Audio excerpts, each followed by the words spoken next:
Radhe Radhe friend, जय श्री श्याम। आप सभी को निर्जला एकादशी की शुभकामनाएं।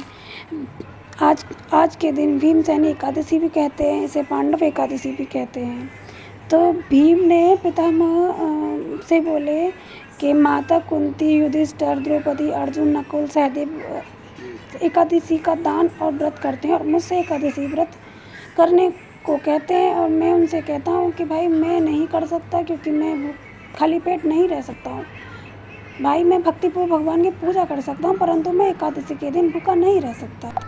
तो इस पर व्यास जी बोले, अगर तुम नरक को बुरा और स्वर्ग को अच्छा समझते हो तो प्रत्येक माह की दोनों एकादशी को अन्न न खाया करो। इस पर भीमसेन बोले, हे पिता, मैं आपसे प्रथम कह चुका हूँ कि मैं एक दिन एक समय भी भोजन किए बिना नहीं रह सकता। फिर मेरे लिए पूरे दिन का उपवास करना कठिन है। यदि मैं प्रयत्न करूँ तो एक व्रत अवश्य कर सकता हूँ, अतः आप मुझे कोई एक व्रत ऐसा बतलाइए जिससे मुझे स्वर्ग की प्राप्ति हो। व्यास जी बोले, हे भाई पुत्र, बड़े बड़े ऋषि और महर्षि ने बहुत से शास्त्र आदि बनाए हैं। एक मनुष्य को दोनों शास्त्र पक्षों की एकादशी का व्रत करना चाहिए, इससे उन्हें स्वर्ग की प्राप्ति होती है। श्री व्यास जी के चरणों में वचनों को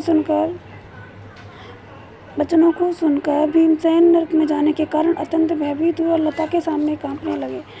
पितामह, अब मैं क्या करूं, क्योंकि मुझसे व्रत नहीं हो सकता। आप मुझे कोई एक व्रत ही बतलाइए जिससे मेरी मुक्ति हो जाए। और इस पर व्यास जी बोले, हे भीमसेन, कृपा और मिथुन संक्रांति के मध्य में ज्येष्ठ माह की शुक्ल पक्ष की एकादशी होती है, उसको निर्जल व्रत करना चाहिए। इस एकादशी के व्रत में स्नान, आमचन, जल वर्जित नहीं है, लेकिन आचमन में 3 माह से जल से अधिक नहीं लेना चाहिए। इस आचमन से शरीर की शुद्धि हो जाती है। आचमन में 7 माह से अधिक जल मद्यपान के समान। इस दिन भोजन करने से व्रत नष्ट हो जाता है। यदि सूर्योदय से सूर्यास्त तक का मनुष्य जलपान न करे तो उसे 12 एकादशी के फल की प्राप्ति होती है। द्वादशी के दिन सूर्योदय से पहले ही उठना चाहिए और स्नान करके ब्राह्मण यथायोग दान देना चाहिए। इससे पश्चात भूखे ब्राह्मण को भोजन कराना चाहिए। तत्पश्चात स्वयं भोजन करना चाहिए। इसका फल सब एकादशी के फल के बराबर होता है।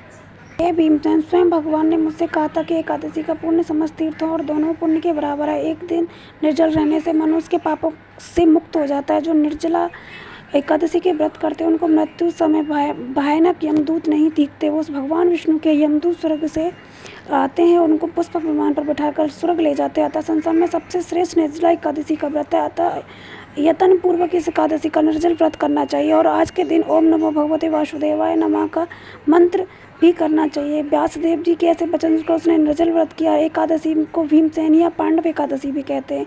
निर्जल व्रत करने से पहले भगवान की पूजा करनी चाहिए, उनसे विनय करनी चाहिए कि मैं के दूसरे दिन भोजन करूंगा, इस व्रत के श्रद्धापूर्वक करूंगा, इससे मेरे सब पाप नष्ट हो जाते हैं। इस दिन एक बड़े वस्त्र से ढककर स्वर्ण सहित दान करना, जो आपसे बन पाए आप दान कर सकते हो। राधे राधे, जय श्री श्याम।